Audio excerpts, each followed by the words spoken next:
नमस्कार साथियों, स्वागत है आप सभी का आपकी अपनी पाठशाला पर। मैं हूं अंकित अवस्थी और चर्चा है इस समय पर पाकिस्तान में होने वाली शांति वार्ता की। शांति वार्ता जिसको लेकर पिछले 48 घंटे से यह माहौल बना हुआ है कि अमेरिका से जेडी वैंस आएंगे, स्टीव विटकॉफ आएंगे, कुशनर आएंगे, साथ ही साथ में चर्चा बनी हुई है कि ईरान के प्रतिनिधि भी पहुंचेंगे। लेकिन यह बात ऐसी है कि 48 से 24 घंटे, 24 से अब तत्काल प्रभाव और अब तक आने वाले समय में कोई संभावना नजर नहीं आ रही है। पाकिस्तान के इस्लामाबाद में सेकंड राउंड की वार्ता होनी थी अमेरिका और ईरान की कि चलो भाई शांति कर लो, लेकिन ये शांति का कबूतर जख्मी हो रखा है तो ये उड़ ही नहीं पा रहा है। कारण है ये क्योंकि ये आए दिन कुछ ना कुछ ऐसा भेज देते हैं कि मध्यस्थ भी परेशान है कि बात तो करें तो क्या करें। रहा सहा कसर आसिम मुनीर के ऊपर सवाल उठा के पूरी कर दी कि साहब ये तो आदमी बिका हुआ है, पहले से पता चले जेडी वैंस को मरवा दिया। जो भी है, कुल मिलाकर के सीज फायर को लेकर के जो भी वादे हैं वो ट्रंप के डुलमुल रवैये के चलते ईरानियन लोगों के अंदर विश्वास नहीं ले पा रहे हैं। ऐसे में कल सीज फायर खत्म हो जाएगा और उसके बाद कहीं रियल में फायर हो गया तो फिर और दिक्कत खड़ी हो जाएंगी। हालात अभी से दिखने लग गए हैं। समुद्र के अंदर जहाजों को रोकने में अमेरिकी बिजी हैं। चलिए आइए इन सब पर गहराई से चर्चा करेंगे, लेकिन आपसे पहले गुजारिश कर लेते हैं कि चैनल पर नए हैं तो सब्सक्राइब कर लीजिए, पूरा वॉर अपडेट आपको देते चलते हैं। साथियों, कल ही मैंने सेशन में बताया था कि अमेरिका ने एक ईरानी जहाज पकड़ा है। हालांकि युद्ध का प्रभाव इतना घटता चला गया है कि अब इसके रोज अपडेट लाने में भी हमें बड़ी मेहनत करनी पड़ रही है। अब बिल्कुल रशिया यूक्रेन और इजराइल गाजा वाला हाल हो गया है। युद्ध तो रोज हो रहे हैं, लेकिन आप लोग भी अपडेट में बोर हो चुके हैं। हम लोगों की भी जिम्मेदारी है कि एक बार सीज फायर हो जाए तो आगे बढ़ें। तो वो वाली स्थिति फिलहाल है, लेकिन आप तक अपडेट लेने की जिम्मेदारी पूरी तरह से निभाते हुए आगे बढ़ते हैं।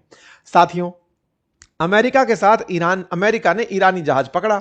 स्ट्रेट ऑफ हॉर्मुज को लेकर के कल से कई बार हम ये चर्चा कर चुके हैं कि ये खुला बंद हुआ, ये हाल बने हुए हैं। ट्रंप अपनी तरफ से अनाउंसमेंट कर देते हैं खोल दिया, फिर पता चलता है कि ईरान वालों ने मना कर दिया। ईरान वाले कह रहे हैं खोल दिया, ट्रंप कहते हैं मैंने ब्लॉकेड लगा रखा है। कुल मिलाकर स्ट्रेट ऑफ हॉर्मुज अब वो एप्पल ऑफ डिस्कॉर्ड हो चुका है जिसको लेकर के ही सारा युद्ध अब सीमित हो गया है। ना तो इजराइल अब ईरान पर गोला चला रहा है, ना अमेरिका, लेकिन इसके बावजूद भी स्ट्रेट ऑफ हॉर्मुज को चोक करके बैठे हुए हैं। ईरान अपना लगा के बैठा है, अमेरिका अपना जहाज लगा के बैठा है कि मैं नहीं निकलने दूंगा यहां से। कुल मिलाकर बात अटकी इस बात पर कि चलो भाई समझौता कर लेते हैं, सीज फायर कर लेते हैं कि तुम हमें यूरेनियम दो, हम तुम्हारा रास्ता खोल देंगे, हम तुम्हें बहुत कुछ उपलब्ध करा देंगे। लेकिन करें क्या? अमेरिकी तमाम प्रयास जो सीज फायर को लेकर थे वो इसलिए नहीं हो पा रहे हैं क्योंकि ट्रंप झूठ बोल देते हैं। ट्रंप का झूठ बोलना बहुत सी जगह पर मुश्किल हो जा रहा है, बाजार में मुश्किल खड़ी कर रहा है। बाजार के साथ साथ जो पाकिस्तान इस बात को लिए घूम रहा है कि चलो भाई हम सीज फायर करा देते हैं। पाकिस्तान की तरफ से आसिम मुनीर तो जाके भी आए ईरान, लेकिन उनकी बात की कोई वैल्यू नहीं रह गई। पाकिस्तान ने इस उम्मीद में कि ईरान और अमेरिकी प्रतिनिधि आएंगे तो शांति वार्ता की तैयारियां पूरी कर रखी थी। 48 घंटे से सोचिए पाकिस्तानियों की क्या स्थिति होगी कि ये बिल्कुल लॉकडाउन लगाकर बैठे हैं। इस्लामाबाद में फिर से वही तैयारी है। पिछली बार भी चर्चा हुई थी कि इनकी होटल के बिल नहीं चुकाए गए हैं, सेरेना होटल के। इस बार भी फिर से चर्चा है। पाकिस्तानी तैयारी तो करके बैठे हैं कि आओ साहब दलाली के पैसे देने, लेकिन कोई आ ही नहीं कर रहा है। ऐसे में यहां पर पाकिस्तानी सेना पूरी तरह से तैयारी में जुटी है कि एक दिन तो तुरंत प्रभाव से सुनेंगे कि आ रहे हैं जेडी वैंस, लेकिन अब तक नहीं आए। ऐसे में ईरानी मीडिया पूरी तरह से इस बात पर खफा है कि ट्रंप इधर की तरफ हमसे बातचीत करने भेजते हैं, उधर की तरफ से कुछ ना कुछ अनाउंसमेंट मार देंगे। बोले हम फर्जी खबरों के बीच में नहीं आएंगे, और हम तब तक नहीं आएंगे जब तक जेडी वैंस नहीं आएंगे। असल में जेडी वैंस की कहानी क्या है ना, कि अमेरिका ने अपनी तरफ से विटकॉफ और कुशनर को भेजने का निर्णय कर लिया था, जेडी वैंस को भेजने से मना कर दिया था। खबरें निकल कर आई कि जेडी वैंस को टेंशन हो गई पाकिस्तान जाकर के कि कहीं उनका ही कोई। ऐसे में क्या हुआ, तो जेडी वैंस ने आने से इनकार कर दिया कि मैं नहीं आऊंगा। तो ईरानियन इन बात पर चिढ़ गए कि जब पिछली बार जेडी वैंस आए थे पहली बार वार्ता करने, इस बार उनसे नीचे वाले प्रतिनिधि आएंगे तो तुम क्या ही बात करोगे, दुनिया दिखाओगे, हम नहीं आएंगे। तो ऐसे में ईरान वाले बिल्कुल वैसे नाराज हो गए। अब जेडी वैंस को जैसे तैसे अमेरिका वालों ने मनाया कि अरे भाई सुरक्षा की गारंटी ले रहे हैं, जाओ तुम, कोई दिक्कत नहीं है। ऐसे में ईरान वाले कह रहे हैं कि तुम्हारा भरोसा ही नहीं है, पहले जेडी वैंस को पहुंचाओ फिर हम आएंगे। ये बिल्कुल वैसे नहीं होता है फंक्शन के अंदर जब दो फूफा लोग नाराज हो जाते हैं, फूफा ऑफेंड ना करें, हम भी हैं, लेकिन ऐसे में ना जब कोई नाराज हो जाता है तो ये सारी बातें बड़ी चर्चा का विषय बनती हैं कि सब वो नाराज हो गया, रो नाराज हो गया, दोनों को मनाए कौन। तो मनावल चल रही है पाकिस्तान में, और पाकिस्तान कह रहा है सुनो हमारा जो दलाली का कट बनता है वो तो दे दो, सऊदी वालों ने पिछली बार दे दिया था, तुम लोग इस बार दे दो। कुल मिलाकर ईरानी लोगों ने अपने कड़े शब्दों में इनकार करने का संदेश भेज दिया। कल तक तो था कि सब हो जाएगा, आज साहब ये संदेश इनका पूरी तरह वायरल हो गया। गालिबाफ जो हैं उन्होंने तो आज सुबह सुबह उठकर मैसेज चिपका दिया कि नहीं आ रहे साहब हम नहीं आ रहे। इधर की तरफ ईरान के राष्ट्रपति का भी संदेश आ गया कि ये क्या मतलब हुआ जी आप लोगों का, आप लोग जिस तरह से युद्ध को रोकना चाहते हैं ऐसे रुकेगा थोड़ी।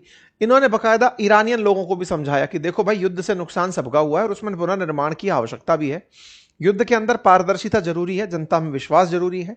ईरानियन लोग भी जानते रहे कि युद्ध ने नुकसान हुआ है, युद्ध से लगभग $250 बिलियन का नुकसान हुआ है और वो $250 बिलियन के नुकसान में लेकिन हम ईरान की पहचान को नहीं खत्म करेंगे।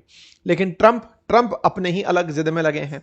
वो बकायदा ऐसे ऐसे वीडियो शेयर कर रहे हैं कि देखो बिल्कुल न्यूक्लियर बम के नजदीक पहुंच चुका था बनाने के लिए, ये तो मैं आ गया जो लास्ट टाइम में रोक दिया।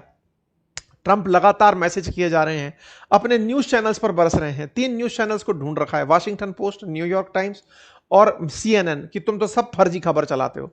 तुम लोगों को लगता है कि मैं प्रेशर में आ गया हूं, मैं कोई प्रेशर में नहीं आ गया हूं। ये बात हमने कई बार आपसे डिस्कस की है कि असल में अमेरिका के 3 न्यूज चैनल्स ने अमेरिका के राष्ट्रपति के खिलाफ मोर्चा खोल रखा है। यह कह रखा है कि ट्रंप ने झूठ बोल दिया था, जो बात आप और हम करते हैं ना, झूठ बोल दिया, वो वहां पे लिख देते हैं, वहां के अखबारों में लिखा जाता है कि राष्ट्रपति झूठ बोल रहे हैं। अमेरिकी राष्ट्रपति जल्दी कर गए सीज फायर के नाम पर, अमेरिकी राष्ट्रपति अनाउंसमेंट में जल्दी कर गए। अच्छा, ये अधीर तो है ही, तो ऐसे में ये जिस बात को बोल देते हैं अगले दिन अखबार की सुर्खी बन जाती है और अखबार वाले उसमें ये लाइन और ऐड कर देते हैं कि साहब पागल राष्ट्रपति है, मतलब इनडायरेक्टली। ऐसे में ट्रंप उनको अपने सोशल मीडिया पर कस कस के कोसते हैं कि तुम लोग कैसे सोचते हो, तुम्हारी फेक न्यूज चलेंगी क्या, मैं डरा नहीं हूं, मैं ऐसा तो बिल्कुल नहीं करूंगा जो तुम्हारे पहले बराक हुसैन ओबामा ने किया था। जो इनडायरेक्टली ये बताने का प्रयास करते हैं कि JCPOA जो था वो बराक हुसैन ओबामा यानी एक मुस्लिम कनेक्शन दिखाते हुए कि देखो उसने किया था, मैं बिल्कुल वैसा नहीं करूंगा, मेरी डील में कतई वो हाल नहीं होगा जो भर भर के जहाज पैसा भेजा गया था ईरान को, मैं बिल्कुल वैसा नहीं करूंगा। तो इन्होंने खूब अपनी खुन्नस अपनी लोकल मीडिया से निकाली। उन्होंने इनको अच्छे से पकड़ रखा है कि ट्रंप मजा नहीं आया तुम्हारी बात में, तुम युद्ध करने निकले थे, स्ट्रेट ऑफ हॉर्मुज तो तुम खुलवा नहीं पा रहे हो। तो ये एकदम छटपटा रहे हैं, हर तरह की नीति अपना रहे हैं और साथ ही साथ ईरान को जब देखे तब धमकाने का प्रयास करते हैं। अभी ईरान वालों से कह रहे हैं कि शाबाश ईरान वालों, तुम्हारे चलते तेल के जहाज हमारे राज्यों में आ रहे हैं, टेक्सास, लुसियानिया, अलास्का, इनमें हमारे पास खूब पैसा आ रहा है। क्यों? क्योंकि तेल भरवाने आते हैं। सेम ये जो बात बोलते हैं ट्रंप, वही इनकी स्पोक पर्सन कैरोलिन लेविट बोलती हैं कि साहब ट्रंप साहब सही कह रहे हैं, बराक हुसैन ओबामा ने JCPOA एग्रीमेंट किया था ईरान के साथ, उसके चलते पैसे दिए थे, कुछ नहीं हुआ, केवल बर्बादी हुई। ये सभी बातें फिलहाल के लिए आरोप प्रत्यारोप अमेरिकी लोकल जो न्यूज है ना उनमें भी चल रहा है, फेक न्यूज CNN इस तरह से अखबारों में दिखाया जा रहा है। फिर कहा Iran has violated the cease fire, ये हमारे नियमों का उल्लंघन कर रहा है और इसी के चलते हमने एक जहाज और पकड़ लिया है। ऐसी एक खबर निकल कर आती है कि अमेरिकी सैनिक जाते हैं, एक जहाज जिस पर इसी तरह का कुछ लगेज रखा हुआ है उस पर जाकर उतर के उसे पकड़ लेते हैं। पकड़ने के लिए बताया जाता है कि US का जो सेंटकॉम है उसके द्वारा इस इंडियन ओशन वाले क्षेत्र में जहाज पकड़ा गया है। कुल मिलाकर ट्रंप अब जहाज पकड़ा पकड़ी को बड़ा काम मान रहे हैं और कह रहे हैं कि चीनी जहाज पकड़ लिया है, चीन वाले कुछ भेज रहे थे ईरान के लिए, हमने उस मसाले को पकड़ लिया है, एक्सपेक्टेड नहीं था लेकिन पकड़ लिया है। इनसे पूछा गया कि साहब एक बात बताइए, डील अगर नहीं हो पाई तो क्या करेंगे? बोले हाँ हम ब्लास्ट कर देंगे, हम सीज फायर बढ़ाना नहीं चाहते और मैं आने वाले समय में बॉम्ब फोड़ दूंगा। तो कुल मिलाकर ट्रंप इस समय पर अपनी तरफ से अपनी ही बातों के अंदर अमेरिका के अंदर न्यूज बनकर बैठे हुए हैं। होना जाना कुछ नहीं है, सीज फायर के नाम पर कुछ भी हो नहीं रहा है, जाऊं नहीं जाऊं की स्थिति बनी हुई है। शायद ही दुनिया में ऐसा हाल कभी हुआ होगा कि दो देश आपस में बातचीत करने जा रहे हो और मध्यस्थ इतना पुअर हो जो ये ना कह पाए कि आ जाओ भाई दोनों लोग आकर बात कर लो। मतलब आप स्थिति सोचकर देखो, मीडिएटर अक्सर उन देशों को बनाया जाता है जिनकी बातों में खुद के दम होता है, जिनकी बातों को लोग मानते हैं। मध्यस्थ का मतलब ही वो होता है ना जिसके ऊपर दोनों पार्टी रिलाय करती हो। पाकिस्तान के हाल देख लो, 2 दिन से इंतजार करके बैठा है, आओ साहब बात करने के लिए, आओ साहब आप भी बात करने के लिए, दोनों में से कोई भाव नहीं दे रहा है। ये खामखा जो है ना बेगानी शादी में अब्दुल्ले हुए घूम रहे हैं। तो ऐसे में ये पाकिस्तानियों के जो हाल हैं, इन्हें पाकिस्तान के साथ में ऐसे समझा जा सकता है कि ये ईरान और अमेरिका के बीच में मध्यस्थ बनने की भूमिका निभाते निभाते खुद अपनी साख को दांव पर लगाते ले जा रहे हैं। ट्रंप ने इन्हें बहुत अप्रिशिएट किया है कि देखो बेटा, अगर तुमसे डील करा ले गए तो मैं खुद आऊंगा तुम्हारे देश में, अगर सीज फायर करा ले गए। इनका उपराष्ट्रपति तो डर कर बैठा है, कारण उसके कई हैं, क्योंकि पजेश्कियन का बयान अपने आप में बड़ी बात है, जो ये साफ कहते हैं कि JD वैंस पहले आए थे, अब नहीं आए तो हम नहीं आएंगे। साथ में दूसरी जो बड़ी बात है ना वो ये है कि ईरान के ऊपर एक दबाव बना, पाकिस्तान पर एक दबाव बना हुआ है कि आसिम मुनीर है ना, वो आईआरजीसी के जो कई कमांडर थे उनके साथ संपर्क में रहा हुआ है। तो आसिम मुनीर पर अमेरिकियों को ट्रस्ट नहीं हो रहा है। बोले ये जो फेवरेट फील्ड मार्शल है ना ट्रंप का, ये ईरानियंस का भी फेवरेट रह चुका है। तो ऐसे में कहीं ऐसा ना हो कि ये आदमी डबल क्रॉस कर दे और डबल क्रॉस में अमेरिका की साख दाव पर आ जाए कि अमेरिकी उपराष्ट्रपति आए थे समझौता कराने, मर गए। तो ऐसे में भी अमेरिकियों में डर बढ़ गया। अच्छा, अमेरिकी बहुत डरते हैं इन द सेंस कि वो रिस्क नहीं लेते। 1% भी अगर उन्हें कोई भी दिक्कत लगती है, वो खुलेआम बोलते हैं निकल जाओ यहां से, मतलब वैसी वाली फीलिंग है उनके अंदर। तो इनकी ये तस्वीरें वायरल हो रही हैं कि ईरानियंस के साथ इनकी तगड़ी सेटिंग रही है।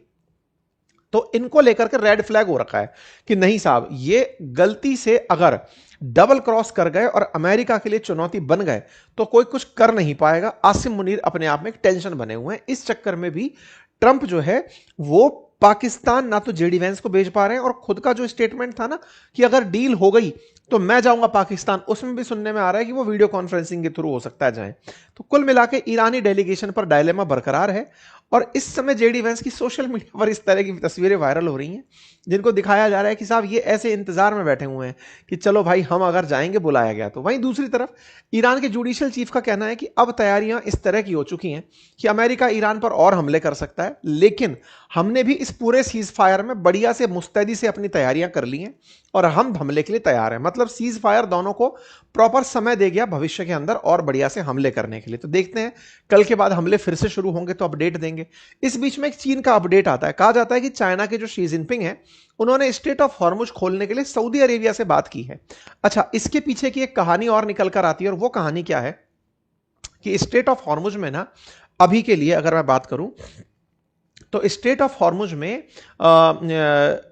पेट्रो डॉलर जो एग्रीमेंट है उसके खत्म होने के बाद युआन से एग्रीमेंट, या फिर मतलब बात चल रही है कि युआन के थ्रू डील की जा सके, ट्रेड डील की जा सके। तो युआन की ट्रेड डील के लिए सऊदी अरेबिया के साथ शी जिनपिंग वार्ता में है कि देखो इन्होंने तुमसे कहा था कि डॉलर से तेल बेचना, लेकिन तुम युआन में तेल बेचोगे तो मैं रास्ता खुलवा सकता हूं। तो कुछ इस तरह के समीकरण बन रहे हैं। ये पेट्रो डॉलर एग्रीमेंट पर मेरा आज के दिन ही एक पॉडकास्ट आया है रणबीर अलाहाबादिया के चैनल के ऊपर, अगर आप चाहें तो उसे देखना। उसमें मैंने इसको बहुत डिटेल में समझाया है। अगर आप अमेरिकी हिस्ट्री समझना चाहते हैं ना कि अमेरिकी हिस्ट्री कैसे काम करती है, या आप ये समझना चाहते हैं कि अमेरिका के साथ पेट्रो डॉलर के चलते ईरान के साथ युद्ध हुआ, अमेरिका की जो आज की आर्थिक स्थिति है उसके पीछे भारत कैसे जिम्मेदार है, मैंने उस सेशन के अंदर बहुत सारे हिस्टोरिकल फैक्ट्स उसके अंदर डिकोड किए हैं। आपके लिए मैं लिंक कमेंट बॉक्स में लगा दे रहा हूं, आप उसको देखिएगा। बिना मतलब बायस के साथ देखना, हिस्ट्री को समझने के हिसाब से देखना, आपको कुछ इंटरेस्टिंग फैक्ट्स उसके अंदर मिलेंगे, और अगर मिले तो फिर मुझे कमेंट्स में आकर बताना, ठीक है। तो कुल मिलाकर अब शी जिनपिंग ने पेट्रो डॉलर के विकल्प के रूप में सऊदी से कॉल किया है, या फिर हालचाल जानने के लिए, ये तो आने वाला समय बताएगा। लेकिन चीन अब धीरे धीरे इन सबको संभालने लग रहा है। खैर जो भी है, अब इस्लामाबाद वार्ता की बात है, देखते हैं इस्लामाबाद वार्ता कब होती है। आपको क्या लगता है, पीस डील हो पाएगी या नहीं, कमेंट बॉक्स में जरूर बताइए। और चैनल पर नए हैं तो सब्सक्राइब करते जाइए। और हाँ, पॉडकास्ट का लिंक कमेंट बॉक्स में लगा रहा हूं, एक बार देखिएगा जरूर। धन्यवाद।